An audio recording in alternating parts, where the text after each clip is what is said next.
ভারতে আনুষ্ঠানিক প্রবেশ টেসলার। গাড়ির দাম কত?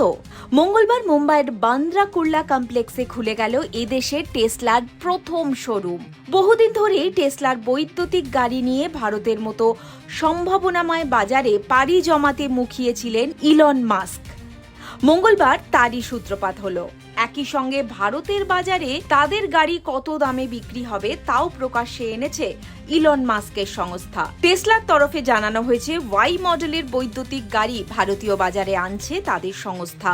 ওয়াই মডেলের রিয়ার হুইল ড্রাইভ সংস্করণটি 59,89,000 টাকায় বিক্রি করবে তারা। অন্যদিকে ওয়াই মডেলের লং রেঞ্জ গাড়িটির মূল্য হবে 67,89,000 টাকা। ভারতে টেসলার প্রথম বিপণির উদ্বোধনে উপস্থিত ছিলেন মহারাষ্ট্রের মুখ্যমন্ত্রী দেবেন্দ্র ফডনবিস। ভারতে বৈদ্যুতিক যানবাহন উৎপাদন এবং গবেষণা ও উন্নয়নের জন্য টেসলার ভবিষ্যৎ পরিকল্পনা সম্পর্কে আশা প্রকাশ করেন তিনি।